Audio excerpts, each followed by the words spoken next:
Shalom Jemaat GBI Kedoya yang dikasihi Tuhan. Semoga Bapak, Ibu, dan sekeluarga selalu dalam keadaan baik dan sehat. Tetapi saya berharap kita tidak hanya sehat secara fisik, tetapi kita juga sehat dan kuat di dalam roh. Mari kita memperkuat iman dan roh kita melalui ibadah pada pagi hari ini. Mari kita berdoa sebelum kita memulai. Bapa kami yang di surga, kami mengucap syukur untuk pagi hari ini. Jikalau kami masih hidup sampai saat ini, semua merupakan kasih karunia-Mu ya Tuhan. Kami berdoa biarlah kami boleh disegarkan melalui puji-pujian hari ini, dan roh kami juga boleh diperkuat melalui firman Tuhan. Kami serahkan Tuhan Yesus, setiap kami yang mengikuti ibadah ini, dimanapun kami berada, di rumah kami masing-masing, kami berdoa supaya urapan Tuhan turun ke atas setiap daripada kami. Terima kasih Tuhan, kami siap untuk mulai ibadah kami. Di dalam nama Yesus Kristus kami berdoa. Amin. Selamat beribadah, Tuhan Yesus memberkati. Shalom jemaat yang dikasihi Tuhan. Kita bersyukur pada hari ini kita bisa ibadah kembali. Dan saya mau mengajak Bapak Ibu pada hari ini untuk bersorak bagi Tuhan.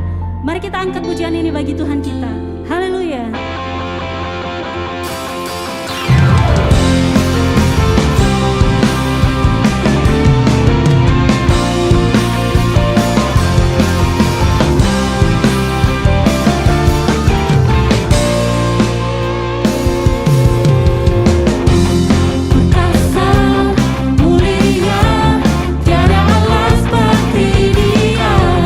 Yesus hidup dan berkuasa.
saat ini. Mari kita bawa seluruh hati kita kepada Tuhan. Mari kita naikkan pujian ini bagi Tuhan kita. Yes, Lord. Sebab hidup kami adalah penyembahan di hadapan Tuhan. Engkau layakkan setiap kami, Yesus.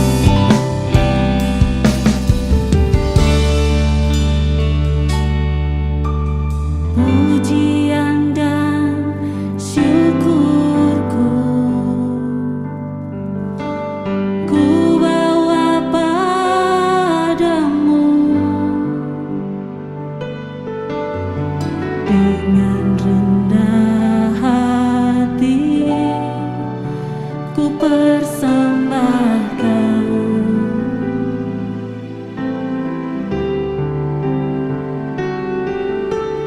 Sadar bila ku ada hanya karena anugerah, bukan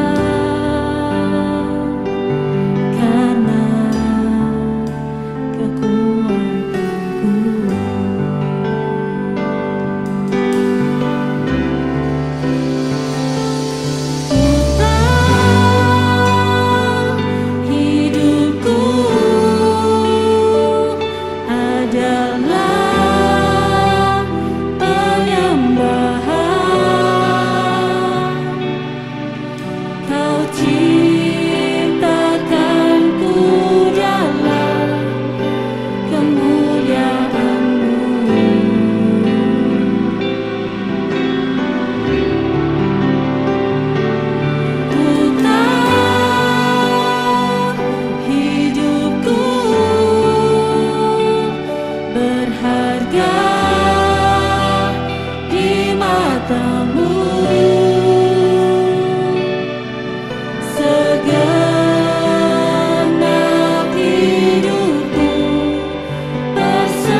Sekarang saatnya kita untuk mendengarkan firman Tuhan.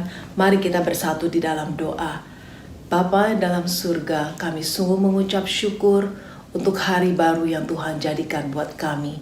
Terima kasih Tuhan, kami masih boleh memuji dan menyembah Engkau. Saatnya kami mau duduk diam di bawah kaki-Mu, kami mau dengar firman-Mu. Berikan kami telinga seorang murid dan hati seorang hamba, untuk kami mampu mendengar dan melakukan firman-Mu, dan boleh jatuh pada tanah hati kami yang paling subur, sehingga Tuhan firman-Mu ini boleh tumbuh dan berakar kuat, serta berbuah lebat untuk hormat dan kemuliaan nama-Mu. Tuhan, kami berdoa juga untuk hamba-Mu yang akan menyampaikan firman-Mu. Bila Tuhan urapi hamba-Mu, sampaikan apa yang menjadi isi hati-Mu melalui hamba-Mu. Setiap benih kebenaran ini Tuhan menjadi kekuatan buat kami. Di dalam nama Yesus kami berdoa dan kami sambut kebenaran firman-Mu. Haleluya. Amin. Jemaat yang dikasihi oleh Tuhan Yesus Kristus, Shalom. Hari ini saya akan menyampaikan firman dengan judul pribadi yang dipakai Tuhan. Mari kita akan baca Kisah Para Rasul pasal yang ke-6 ayat 1 sampai ayat yang ke-7.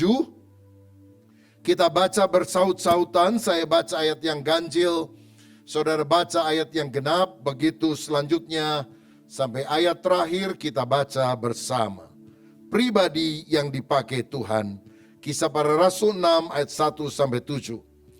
Pada masa itu ketika jumlah murid makin bertambah, timbullah sungut-sungut di antara orang-orang Yahudi yang berbahasa Yunani terhadap orang-orang Ibrani karena pembagian kepada janda-janda mereka diabaikan dalam pelayanan sehari-hari. Silakan.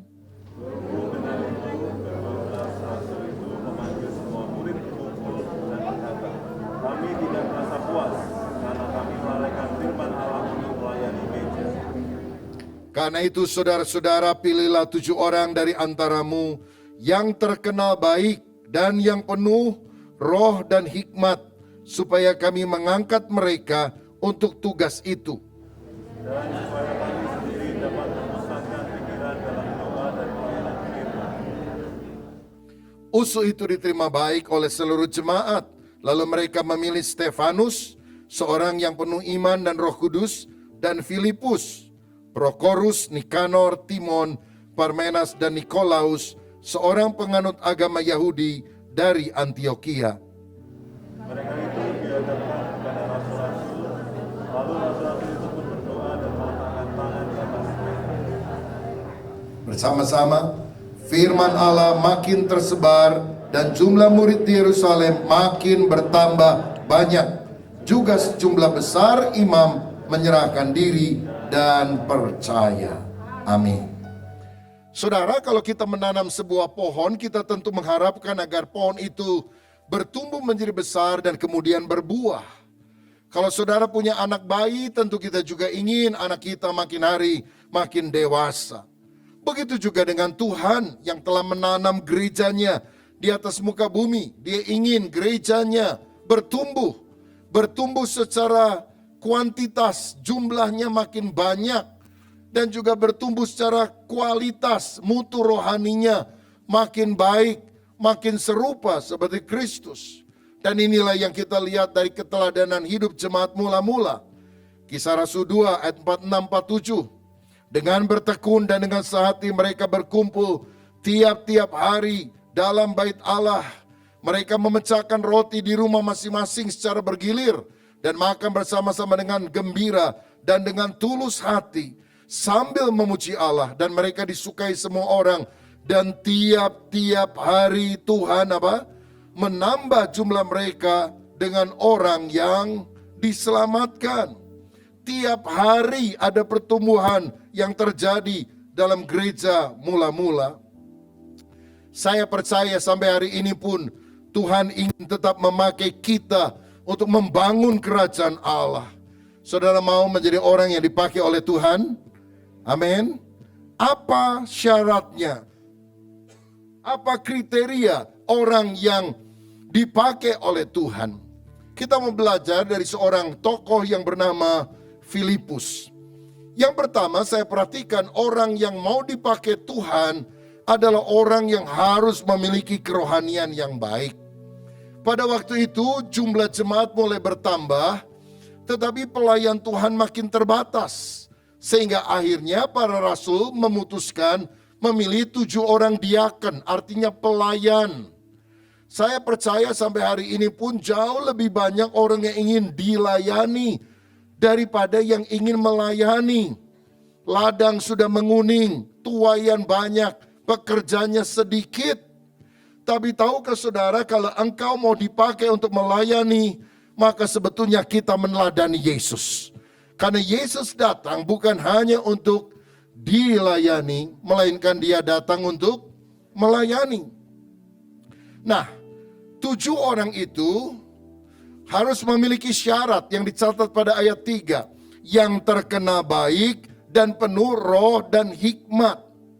Dari sini saya melihat ada 2 kriteria utama yang harus dimiliki seorang yang mau melayani. Pertama, dia harus penuh dengan Roh Kudus dan hikmat, artinya inner man-nya bagus. Tapi yang kedua, dia juga harus terkenal baik. Outer man-nya nampak buah roh yang mengalir.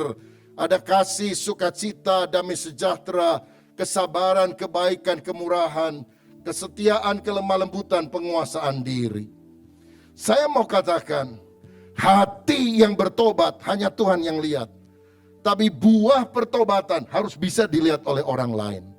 Dari mana orang tahu bahwa kita bertobat? Karena dari outer man kita mengalir hal-hal yang baik yang sudah berasal dari inner man tersebut. Matius 5 ayat 16 berkata, hendaklah kebajikan hatimu, demikianlah hendaknya terangmu bercahaya di depan orang, supaya mereka melihat perbuatanmu yang baik dan memuliakan Bapamu yang di sorga. Ini beda sekali dengan orang Farisi. Luarnya kelihatannya putih, dalamnya penuh dengan tulang busuk. Tuhan mau di dalam dan di luar sama. Itulah orang Kristen yang akan jadi teladan bagi banyak orang. Ada seorang ateis tidak percaya adanya Tuhan. Tapi satu kali dia ngomong begini kepada temannya. Saya nggak percaya Tuhan itu ada. Tapi seandainya Tuhan itu benar-benar ada, seperti katanya orang Kristen itu, dan bahkan dia benar-benar menjelma menjadi manusia, saya rasa dia adalah tetangga di sebelah rumah saya. Karena tetangganya adalah seorang misionaris yang baik sekali. Akhirnya ateis ini bertobat, bukan karena diinjili, saudara, tapi karena dia melihat keteladanan dari orang yang begitu menampilkan karakter Kristus. Di dalam Injil ini, di dalam Alkitab ini ada 4 Injil. Matius, Markus, Lukas, Yohanes. Tapi orang lain melihat Injil yang kelima, Injil yang terbuka, yaitu kesaksian kehidupan kita. Biarlah kita makin hari makin diurapi Roh Kudus, sehingga memiliki kerohanian yang berkenan kepada Tuhan. Siapa yang rindu hidup makin saleh, makin berkenan kepada Tuhan? Berikan tepuk tangan yang meriah untuk Tuhan Yesus. Yang kedua, orang yang dipakai Tuhan itu punya ciri memberitakan Injil dengan giat. Itulah yang saya lihat juga dalam hidup Filipus, kisah 8 ayat 4-6. Mereka yang tersebar itu menjelajah seluruh negeri itu sambil memberitakan Injil. Dan Filipus pergi ke suatu kota di Samaria dan memberitakan Mesias kepada orang-orang di situ. Ketika orang banyak itu mendengar pemberitaan Filipus dan melihat tanda-tanda yang diadakannya, mereka semua dengan bulat hati menerima apa yang diberitakannya itu. Filipus seorang pelayan sederhana, pelayan meja, melayani para janda. Tapi kemudian dia dipakai Tuhan menjadi seorang pemberita Injil. Dia pergi ke Samaria. Saudara tahu orang Samaria itu nggak akur sama orang Yahudi. Karena orang Yahudi mesti kawin sama orang Yahudi. Tapi orang Samaria adalah orang Yahudi yang kawin sama pendatang, sama suku yang lain. Sehingga akibatnya mereka tidak dianggap pribumi. Dipandang rendah, dipandang sebelah mata oleh orang Yahudi. Tapi kepada orang yang tersisih, kepada orang yang terpinggirkan, Filipus mau memberitakan Injil. Saya katakan bahwa pemberitaan Injil harus dilakukan kepada semua orang. Karena semua orang membutuhkan Yesus. Bukan hanya orang kaya yang perlu mendengar Injil. Orang miskin pun perlu. Bukan hanya orang dari suku tertentu yang perlu mendengar berita Injil. Semua orang membutuhkan keselamatan. Dan kita harus terpanggil untuk membawa kabar baik ini. Saudara, Filipus itu meniru siapa sebetulnya dengan memberitakan Injil kepada Samaria? Meniru Yesus. Karena Yesus pernah ke Samaria dan dia berbicara tentang air hidup kepada seorang wanita di tepi sumur Yakub. Dan akhirnya seluruh kota datang untuk berjumpa dengan Sang Mesias. Mari kita memberitakan Injil, kabar baik kepada orang-orang yang belum mengenal Tuhan. Saya ingat satu kali ada seorang pemuda namanya Markus masuk sekolah Alkitab belajar teologi. Satu kali dia mengikuti kelas homiletika, kelas ilmu berkhotbah. Dia gemeter karena ada praktek khotbah. Saudara, dengar khotbah itu gampang. Mengkritik orang yang khotbah lebih gampang. Tapi coba saudara yang khotbah. Maka Markus mempersiapkan.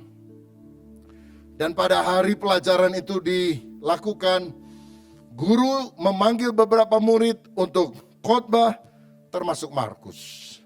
Ketika Markus maju ke depan, dia bingung kan, dia sudah coba persiapan tapi rasanya akalnya buntu. Lalu dia tanya, teman-teman, saya mau khotbah. Tapi apakah kalian tahu apa yang akan saya khotbahkan? Teman-temannya bingung, ini belum khotbah udah nyanyi. Belum tahu. Oh, berarti Anda tidak siap. Kalau Anda tidak siap, buat apa saya khotbah? Lalu dia duduk, saudara-saudara. Dosen bilang, kenapa kamu begitu? Iya Pak, maaf tidak siap. Oke, ku beri waktu 1 minggu ya. Kamu mesti khotbah minggu depan. Kalau tidak, awas, kamu tidak ada nilai. Siap Pak dosen. Dia siapkan 1 minggu kemudian, saudara-saudara. Dan kemudian dia mulai berdiri dan mulai berkhotbah lagi. Teman-temannya rasa kasihan. Karena Markus anak baik tapi gak pintar ngomong, saudara. Lalu Markus tanya, teman-teman saya mau khotbah. Tapi apakah kalian sudah tahu apa yang akan saya khotbahkan? Teman-teman saling melirik dan berkata, sudah tahu. Maksudnya untuk menolong Markus. Markus bilang, waduh bagus. Saya belum khotbah, Anda sudah ngerti khotbahnya. Kalau gitu buat apa lagi saya khotbah? Dia duduk, saudara-saudara. Dosen marah, dia bilang, awas ya. Sekali lagi ku beri kesempatan, kamu tidak khotbah, nilai kamu 0. Baik Pak. Dia benar-benar siapkan seminggu itu untuk menyampaikan khotbah. Dan pada hari haknya dia berdiri. Teman-teman yang berunding, kasihan ini Markus. Kalau enggak bisa dipecat dari sekolah Alkitab. Dan benar Markus nanya lagi pertanyaan sama. Apakah kalian sudah tahu apa yang akan saya khotbahkan hari ini? Maka yang bagian kanan berkata, sudah tahu. Yang bagian kiri berkata, belum tahu. Dan Markus berkata, hari ini ada 2 kelompok. Yang belum tahu dan yang sudah tahu. Jadi tolong yang sudah tahu, beritahu yang belum tahu. Dan dia duduk lagi, saudara-saudara. Tapi hari itu dosen tidak marah. Dia bilang, bagus Markus, saya dapat ide apa itu penginjilan. Penginjilan itu artinya yang sudah tahu, kasih tahu sama yang belum tahu. Saudara tahu bahwa Yesus itu satu-satunya juru selamat? Saudara tahu bahwa Yesus mengasihi kita dan ingin mengampuni dosa kita? Amin. Beritahu kepada yang belum tahu. Karena itulah panggilan kita, memberitakan Yesus, Sang Juru Selamat, memberitakan Injil, kabar baik, supaya orang berdosa diselamatkan. Saya melihat Filipus ini bukan hanya memberitakan Injil dengan giat, tapi dia adalah seorang pelayan yang tidak pandang bulu, tidak pilih-pilih pelayanan, kecil atau besar, enak atau tidak. Kisah Rasul 8 ayat 26 mencatat, kemudian berkatalah seorang malaikat Tuhan kepada Filipus, katanya, bangunlah dan berangkatlah ke sebelah selatan menurut jalan yang turun dari Yerusalem ke Gaza. Jalan itu jalan yang sunyi. Waktu dia memenangkan banyak jiwa di Samaria, malaikat bilang, Sekarang aku alihkan kamu. Pelayananmu adalah ke jalan sunyi. Karena ada satu orang yang harus kamu menangkan di sana. Kalau saudara di posisi Filipus sedang melayani ratusan orang bertobat, dan harus melayani satu orang di jalan sunyi, bukan jalan rame, saudara-saudara. Mungkin kau bilang, kok nggak efektif bener ya? Saya lebih baikkan pelayanan kepada lebih banyak orang daripada satu orang. Tapi Filipus tidak pernah membantah Tuhan. Mau jalan rame, jalan sunyi, mau banyak orang, sedikit orang, dia pelayanan. Pelayanan itu jangan pilih-pilih. Banyak orang sekarang mau melayani, oh saya malah melayani kalau di sini, kalau begini, kalau begitu. Kita ini cuma kacung, cuma budaknya Tuhan. Tuhan suruh apapun, tidak punya hak kita untuk membantah. Dia adalah kurios, kita adalah dulos. Dia adalah Tuhan, kita adalah hamba. Sayang ada banyak orang mengaku diri hamba Tuhan, tapi dia merasa dia adalah Tuhannya. Dia memanggil Tuhan guru, tapi dia mencoba menggurui Tuhan. Saya rasa Filipus ini seorang yang benar-benar kita harus teladani. Saudara, memang yang dimenangkan cuma satu orang, yaitu bendahara Ratu Ethiopia. Dia sedang berjalan dari Yerusalem kembali ke negaranya, naik di sebuah kereta berkuda. Dia membaca kitab Nabi Yesaya, dia tidak ngerti. Dan kemudian Filipus mulai memberitakan Injil kepada orang ini. Saya mau bilang sampai pada hari ini pun, semua orang membutuhkan Injil keselamatan. Mari kita setia memenangkan jiwa, menanam gereja baru. Karena melalui satu orang ini, seluruh Ethiopia akhirnya mendengar Injil. Sampai hari ini kalau banyak orang Kristen di Ethiopia, itu karena apa yang dilakukan oleh Filipus kepada satu orang. Tapi dampaknya sangat luar biasa. Ayo kita dipakai oleh Tuhan untuk menanam jemaat-jemaat dimanapun berada.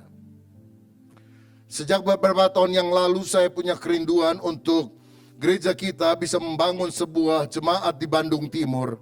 Karena sejauh yang saya tahu di daerah Bandung Timur belum ada gereja resmi sampai sekarang. Sekian tahun yang lalu 7 gereja di Ranca Ekek ditutup oleh massa. Ada HKBP sekian bulan yang lalu digeruduk oleh massa. Memang ada gereja yang didirikan, tapi sejauh yang saya tahu bukan gereja dengan izin yang resmi. Maka kita telah membeli sekitar 3 tahun yang lalu sebidang tanah di Gede Bage, Sumarekon, hampir 2 hektar, saudara. Kita mulai mencicil dari waktu ke waktu, mengurus izin gerejanya. Karena itu bukan hal yang mudah. Kalau saudara dengar ada satu kota viral namanya Cilegon. Itu terjadi karena hampir ada 3.000 orang Kristen di sana. Tapi tidak satu pun gedung gereja diizinkan. GBI juga punya gereja di Cilegon. Hanya bisa ibadah di ruko. Itu pun kadang-kadang diganggu terus oleh massa. Tidak punya izin resmi. Kebaktiannya harus di kompleks Kopassus. Di kota Serang, kira-kira 15-20 kilometer. Jemaat-jemaat sederhana diangkut pakai angkot kendaraan umum. Pergi dan pulangnya. Begitu bertahun-tahun. Kita berdoa supaya di Cilegon pun Tuhan memberikan kemudahan.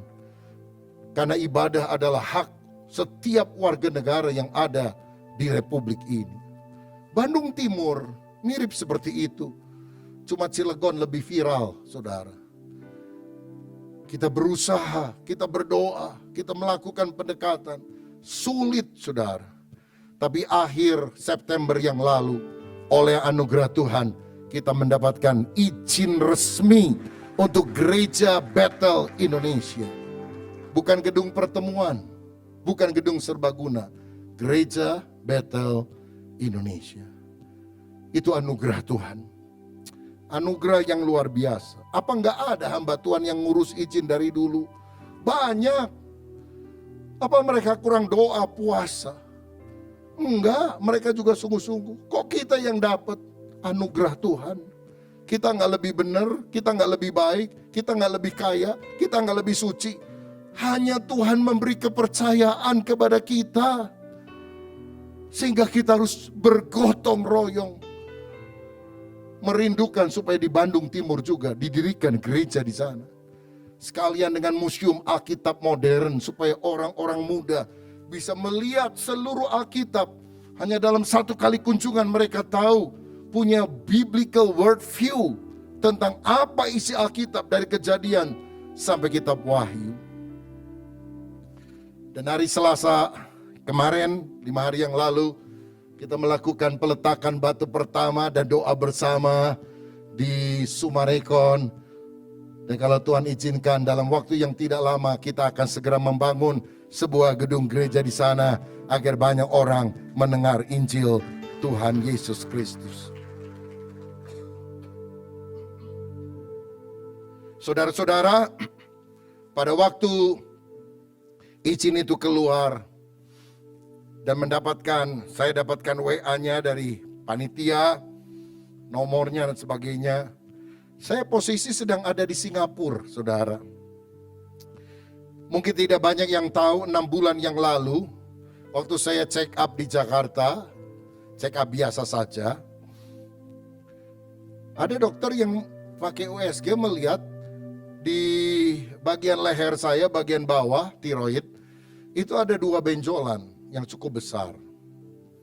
Dia bilang, Pak, periksa, kalau perlu biopsi, untuk menentukan apa yang ada di dalamnya. Saya pergi 3 bulan kemudian ke Singapura dengan alat yang lebih canggih, difoto dari kiri kanan muka belakang, dan memang ditemukan saudara-saudara, terutama ada 2 benjolan dan bisa dilihat satu hanya cairan, tidak masalah, satu lagi mix, campuran antara cairan dan daging. Saya tanya dokter gimana? Mesti dibiopsi, baru tahu kanker atau bukan. Saya tidak segera mau mengambil tindakan. Saya datang ke seorang profesor ahli tiroid di Bandung. Beliau sudah lanjut usia hampir 80. Saya bilang, Prof, saya dengar kalau orang ada kanker, lalu kemudian dibiopsi, dikorek-korek begitu, malah lebih cepat nyebarnya. Apa benar enggak? Maksudnya? Ya maksud saya kalau bisa nggak dibiopsi, ya dikasih obat atau apa. Nggak bisa, mesti dibiopsi. Kalau tidak, ya nggak apa-apa sih. Paling nanti ditemukan berapa waktu, stadium 4 gitu katanya. Ini profesor nakut-nakutin lagi saudara. Aduh, saya masih belum puas, saya pergi lagi ke Jakarta. Tanya ke dokter yang berbeda.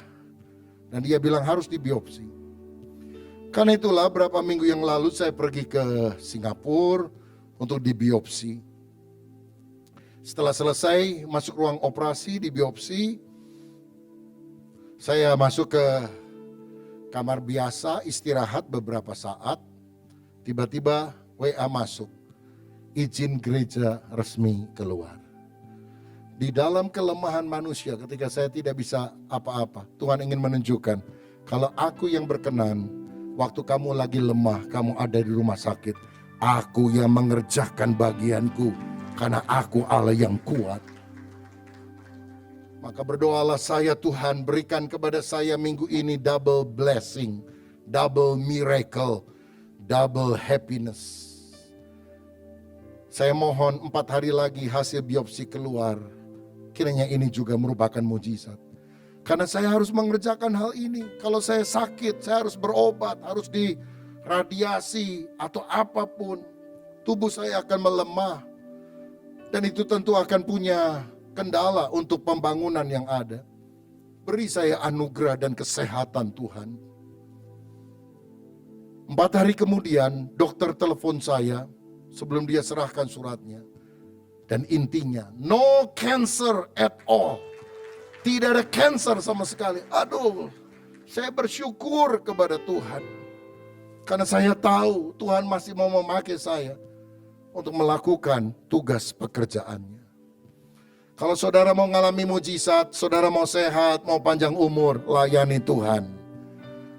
Pohon yang tidak berbuah akan ditebang. Tapi yang berbuah dibersihkan supaya lebih banyak berbuah. tapi Tuhan tetap akan memakai kita untuk menjadi alat kemuliaan-Nya. Berikan kemuliaan untuk Tuhan kita. Karena itu mari kita sama-sama melayani Tuhan, bergotong royong.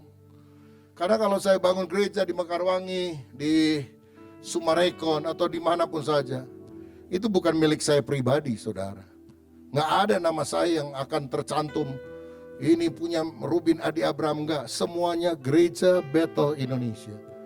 Setiap jemaat yang memberikan persembahan dan menjadi anggota jemaat, sekecil apapun persembahanmu, engkau secara legal adalah pemilik daripada Gereja Bethel Indonesia. Karena gereja sebetulnya adalah milik Tuhan sendiri dan dipercayakan kepada kita umatnya untuk mengelola dan membangunkannya untuk kemuliaan nama Tuhan. Apakah saudara mau dipakai oleh Tuhan? Yang ketiga, kita harus mengenal firman secara mendalam. Lihat, Kisah Rasul 8 ayat 29-31. Lalu kata Roh kepada Filipus, pergilah ke situ. Dekatilah kereta itu. Filipus segera ke situ, mendengar sida-sida sedang membaca kitab Nabi Yesaya. Kata Filipus, mengertikah Tuhan apa yang Tuhan baca itu? Jawabnya, bagaimanakah aku dapat mengerti kalau tidak ada yang membimbing aku? Lalu ia meminta Filipus naik dan duduk di sampingnya. Waktu orang ini membaca kitab dan tidak mengerti, yang dibutuhkan adalah seorang mentor, seorang pembimbing rohani, yang bisa dengan bahasa sederhana menjelaskan kepada orang lain. Inilah ciri orang yang mau dipakai Tuhan. Saudara membaca firman, walaupun kau belum mengerti 100%, tapi engkau mulai bisa menjelaskan kepada temanmu.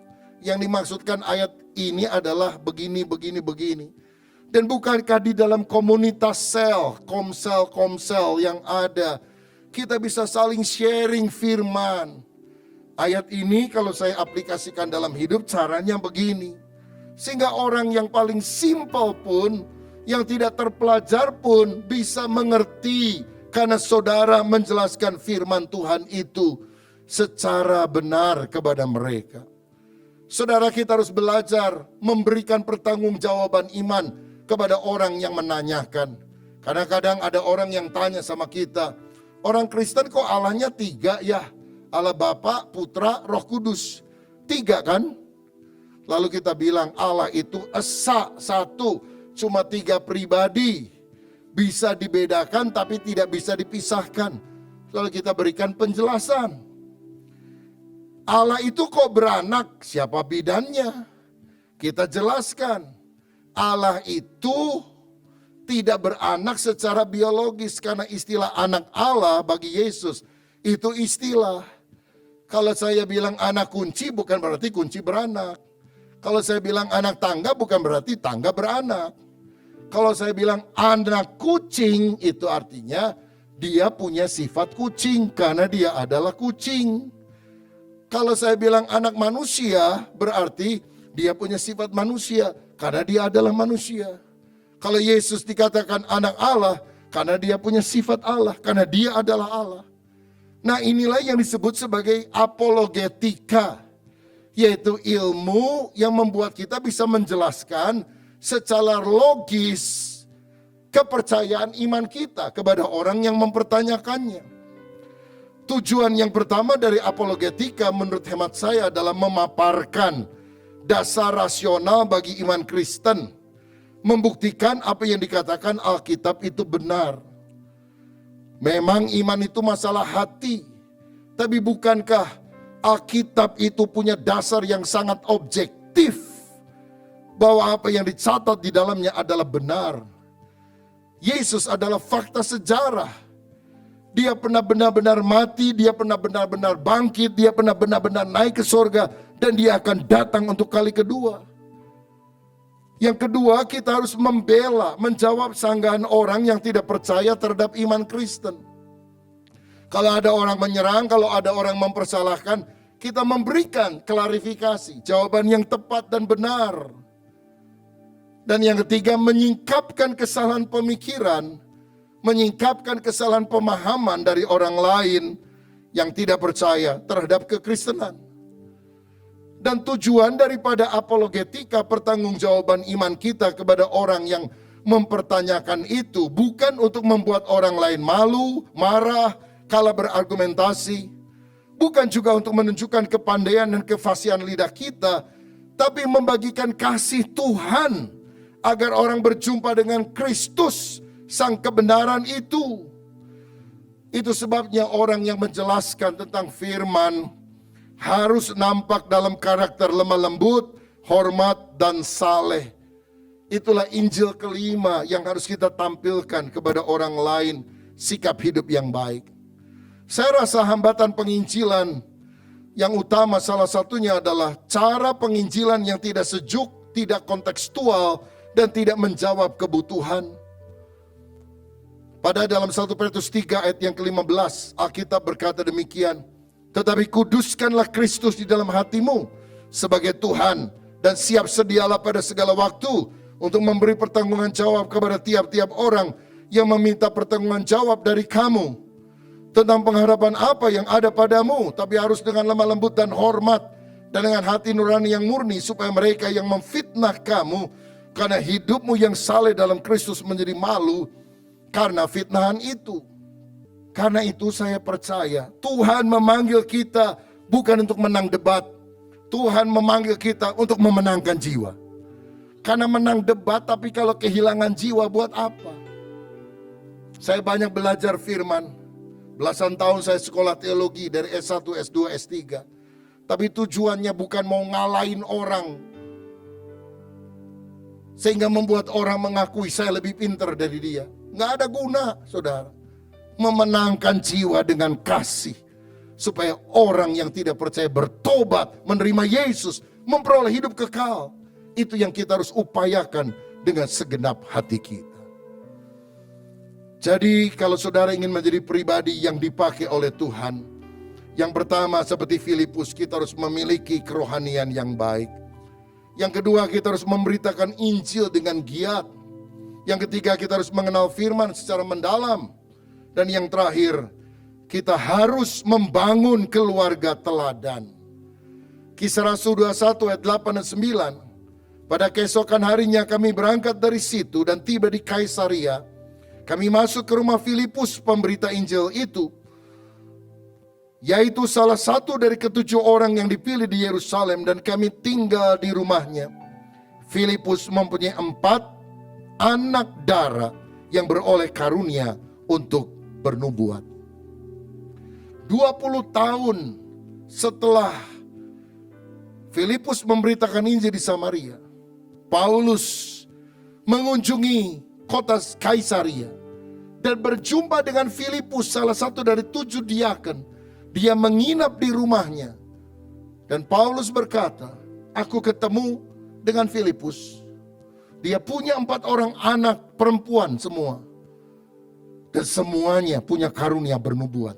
Artinya peka mendengar suara Tuhan dan bisa menyampaikan kepada orang lain. Tidak mungkin hal ini bisa muncul dari keluarga yang tidak cinta Tuhan. Tapi Filipus dan suaminya cinta Tuhan, melayani Tuhan, melahirkan keturunan ilahi yang takut akan Dia. Bahkan anak-anaknya melayani Tuhan. Saya percaya dari sini kesalehan sejati, pelayanan sejati nyata pertama-tama dalam keluarga.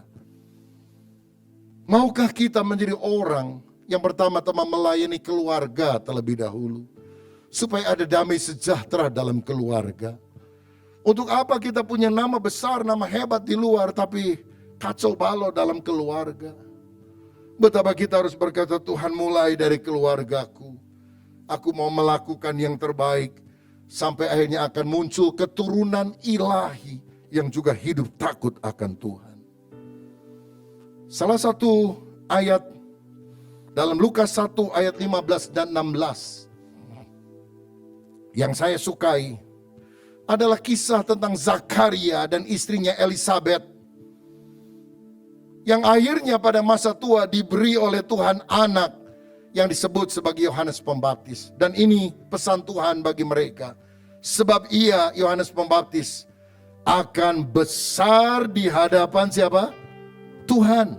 Dan ia tidak akan minum anggur atau minuman keras, Dan ia akan penuh dengan Roh Kudus mulai dari rahim ibunya.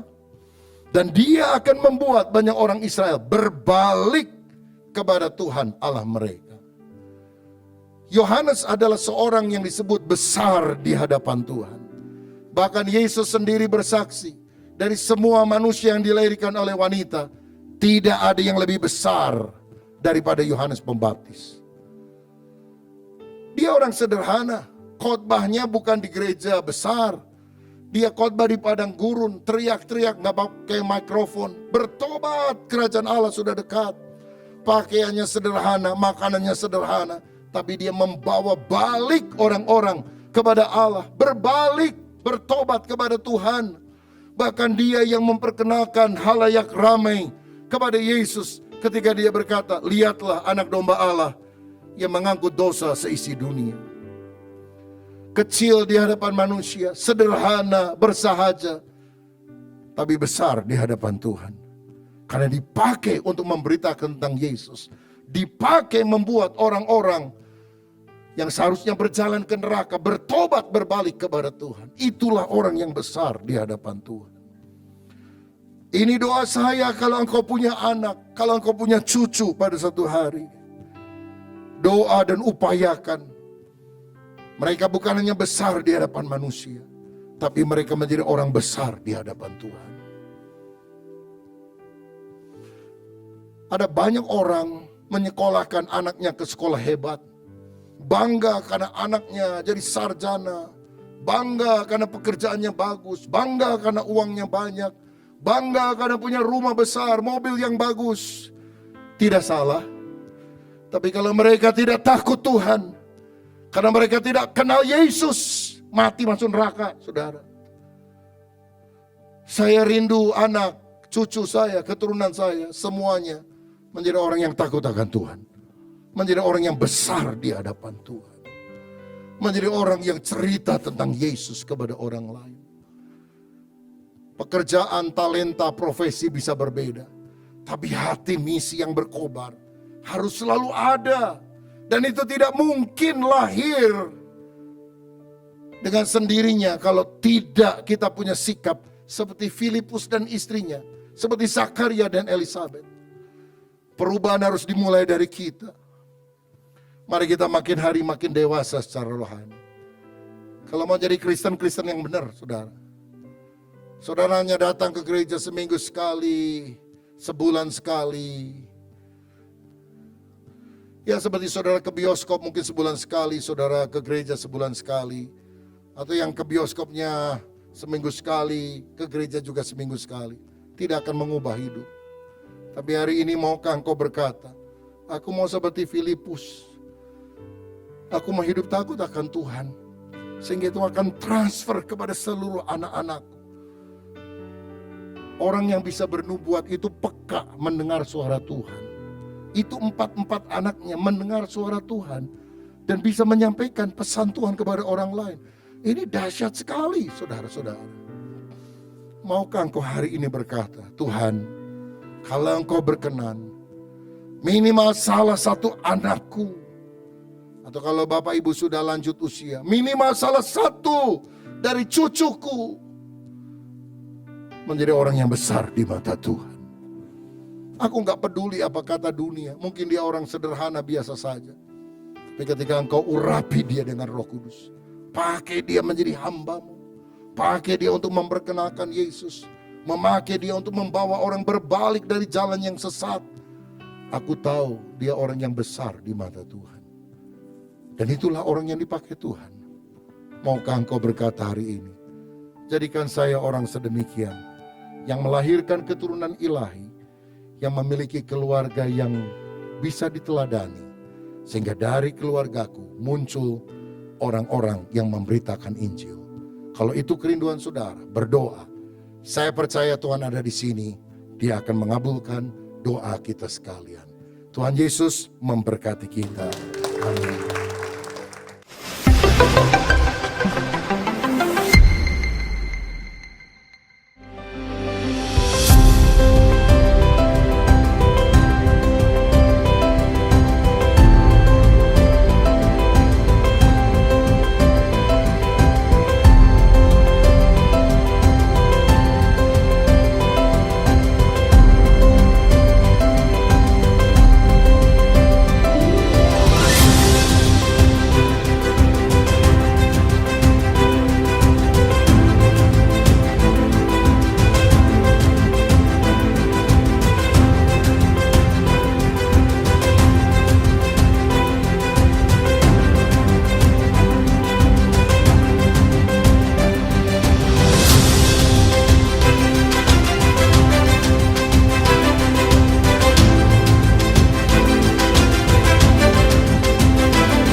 Shalom saudara sekalian, selamat tahun baru. Kalau kita ada sekarang ini, itu adalah anugerah Tuhan.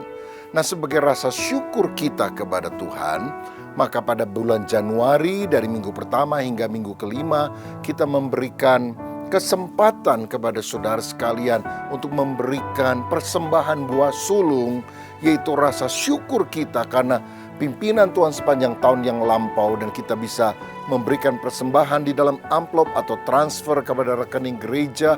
Jumlahnya terserah saudara sesuai dengan rasa syukurmu kepada Tuhan. Amsal 3 ayat 9 dan 10 berkata, muliakanlah Tuhan dengan hartamu dan dengan hasil pertama dari segala penghasilanmu, maka lumbung-lumbungmu akan diisi penuh sampai melimpah-limpah, dan bejana pemerahanmu akan meluap dengan air buah anggurnya.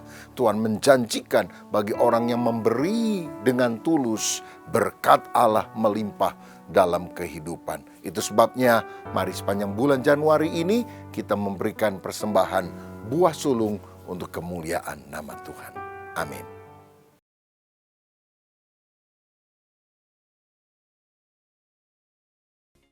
Demikianlah seluruh rangkaian ibadah yang telah kita ikuti bersama. Kami berharap Bapak Ibu, saudara-saudari diberkati dengan pujian penyembahan dan firman Tuhan yang telah dibagikan. Sebelum kita mengakhiri ibadah online ini serta menerima berkat Tuhan, mari kita tundukkan kepala untuk kita berdoa bersama-sama. Terima kasih buat pemeliharaan dan penyertaan Tuhan sepanjang minggu ini. Kami terus berdoa biarlah firman Tuhan yang disampaikan menjadi kekuatan, pengharapan bagi kehidupan kami. Secara khusus kami berdoa buat tim gembala kami, Pak Julius Abraham, Pak Rubin Adi, Pak Swito, Pak Suryanta, beserta keluarga mereka masing-masing. Biar Tuhan senantiasa memelihara hidup mereka, menyertai mereka agar dimanapun mereka boleh berada, mereka tetap menjadi panutan, teladan, dan soko guru bagi banyak orang. Memberkati seluruh jemaat Tuhan yang ada di Kedoya, Tuhan, biarlah Engkau yang senantiasa mencukupkan apa yang mereka butuhkan, agar mereka senantiasa dapat menikmati hari-hari hidup mereka dengan penuh ucapan syukur. Bahkan Tuhan juga beri kekuatan agar mereka dapat membangun harmonisasi pelayanan dalam keluarga, agar mereka juga boleh menjadi berkat bagi lingkungan mereka masing-masing. Memberkati bangsa dan negara kami, berdoa buat pemerintahan Pak Jokowi, para menteri, serta jajarannya. Biar Tuhan terus beri kekuatan, hikmat, dan kebijaksanaan, khususnya memasuki era new normal ini, dengan protokol kesehatan yang dapat diterapkan dengan bijak, dengan penuh komitmen, kesadaran yang tinggi, agar penyebaran COVID-19 ini dapat diatasi. Ini doa dan pengharapan kami Tuhan. Kami alaskan hanya di dalam nama Tuhan Yesus Kristus. Kami mengucap syukur dan kami telah berdoa. Haleluya. Amin. Saudara, saya percaya kita semua diberkati dengan ibadah online kita pada hari ini. Angkat tanganmu, angkat hatimu, dan terimalah berkat Tuhan. Biar berkat daripada Allah Bapa, kasih daripada Tuhan Yesus Kristus, persekutuan dan penghiburan dari Roh yang Kudus biar itu tinggal di dalam hidup saudara dan saya. Sehingga setiap di antara kita boleh mewarnai hidup ini dengan terus berpegang kepada Tuhan dan firman-Nya, supaya kebenarannya menerangi kehidupan kita semua dari saat ini bahkan sampai selama-lamanya. Yang percaya bersama-sama kita katakan amin. Tuhan memberkati. Salam sehati.